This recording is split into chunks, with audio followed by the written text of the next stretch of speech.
আসসালামু আলাইকুম। ইকরা ইসরাত মম রেসিপিতে সবাইকে স্বাগতম। আজকে আমি মাছ দিয়ে কাবাব করে দেখাবো। হয়তো অনেকেই বলতেছেন যে মাছ দিয়ে আবার কিভাবে কাবাব তৈরি করা যায়। হ্যাঁ, কম খরচে মাছ দিয়ে কাবাব তৈরি করা যায়। আপনারা দেখেন আমি কিভাবে করতেছি। এখন আমি এখানে বুটের ডাল নিয়ে নিলাম আর একটা মাটির পাতিল বসিয়ে দিয়েছি চুলার মধ্যে। ওটার মধ্যে আমি ডালগুলো ঢেলে দিয়েছি। আর ডালগুলো কিন্তু আমি প্রায় 2-3 ঘন্টা আগে ভিজিয়ে রেখেছিলাম।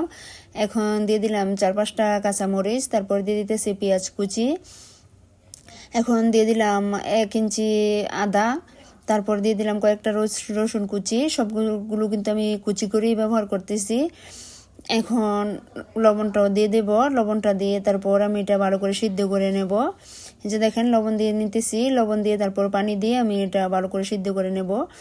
তারপর আমি শিলপাটায় বেটে নেব আর আপনাদেরকে দেখাবো কিভাবে আমি কতটুকু পরিমাণ সিদ্ধ করেছি। এখন ঢাকনাটা লাগিয়ে দিলাম। এই যে দেখেন আমার সিদ্ধ হয়ে গেছে। এখন আমি শিলপাটায় বেটে নিয়েছি আর ওই বাটাটার মধ্যে আমি একটু ধনেপাতা দিয়ে দিয়েছি। ধনেপাতাটা দিলে এটা স্বাদটাই আলাদা হয়ে যাবে, খুবই ভালো লাগবে খেতে। সেজন্য আমি ধনেপাতাটাও বেটে ব্যবহার করলাম। আর এখানে দেখেন আমি একটা মাছ নিয়ে নিয়েছি, শুধু মাথাটা কেটে ফেলে রেখেছি আর পুরাটা মাছই দিয়ে দিয়েছি। আর মাছটা কিন্তু লবণ দিয়ে আমি ভালো করে সিদ্ধ করে নিয়েছি। এখন মাছটা কাটা বেছে নেব। আর এইভাবে কিন্তু কম খরচে কাবাবটা বানানো যায়। আর এই কাবাবটা কিন্তু মাংসের থেকে কোনোটাই কম লাগে না, খুবই ভালো লাগে খেতে আর খরচটাও কম লাগে। সেজন্য সবাই এই কাবাবটা বানিয়ে নিতে পারবেন। এই যে দেখেন এখন আমি সব উপকরণ আপনাদেরকে দেখিয়ে দিয়েছি। আমি ডালটা যে ধনেপাতা দিয়ে বেটে রেখেছিলাম আর আপনারা তো দেখেছেন আমি কি কি মশলা এখানে দিয়েছিলাম সিদ্ধ করার সময়। এখন মাছটা কাটা বেছে আমি মাছটা ওই ডালের মধ্যে দিয়ে দিয়েছি। আর এখন দিয়ে দিতেছি টুস বিস্কুটের গুঁড়া। আর টুস বিস্কুটটাও আমি পাটায় বেটে নিয়েছি, শিলপাটায়। আমি এখন একটু মেখে দেখব, যদি আমার আরও বিস্কুটের গুঁড়া লাগে তাহলে আমি এটা দিয়ে নেব। এই যে দেখেন বাইন্ডিংয়ের জন্য আমার আরও বিস্কুটের গুঁড়া লাগবে। এটা একটু পানসিটা পেরে রয়েছে, সেজন্য আমি আরও বিস্কুটের গুঁড়া দিয়ে দিলাম। এখন মশলাগুলো অ্যাড করব। এই যে দিয়ে দিলাম লবণ, তারপরে দিয়ে দিতেছি 1 চামচ হলুদ গুঁড়া, 1 চামচ জিরে গুঁড়া, 1 চামচের একটু কম হবে, আমি এখানে ছোট চামচ ব্যবহার করেছি। আর 1.5 চামচ হবে মরিচের গুঁড়া দিয়েছি, একটু ঝাল ঝাল হলেই ভালো লাগে খেতে। এখন আমি দিয়ে দিলাম ধনিয়া গুঁড়া, তারপর আমি হালকা একটু গরম মশলা গুঁড়া দিয়েছি, 1/2 চামচ হবে না, তার চেয়েও কম হবে। এখন মশলাগুলো দিয়ে একটু ভালো করে মেখে নিতেছি।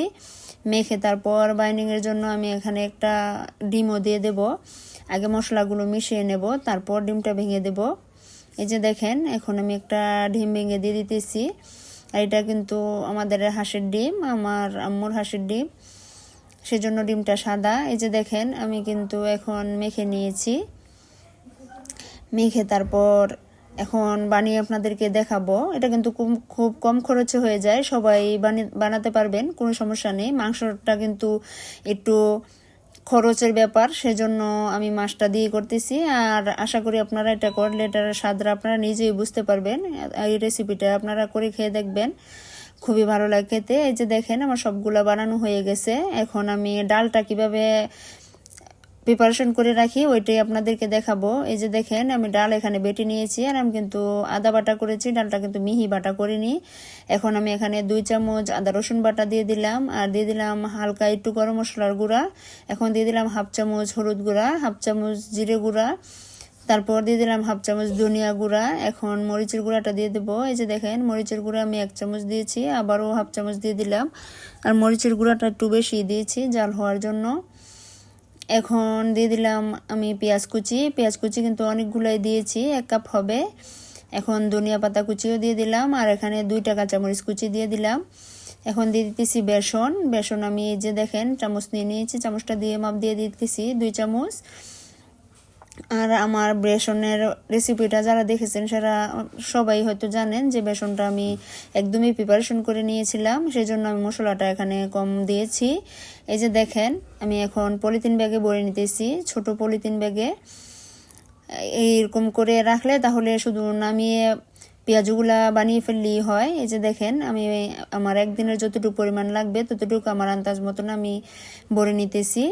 আর আপনারাও এইভাবে সময় সাশ্রয় করতে পারেন, কারণ রোজার মধ্যে কোরআনটাও পড়া লাগে, 5 ওয়াক্ত নামাজও পড়া লাগে, আবার একটু কাজ বেশি। এই যে দেখেন আমি কিন্তু সব কাজগুলো এইভাবেই গুছিয়ে রাখি। আপনারাও চাইলে এরকমভাবে গুছিয়ে রাখতে পারেন। আমার রেসিপিটা দিতে একটু দেরি হয়ে গেছে, সেজন্য আমি দুঃখিত।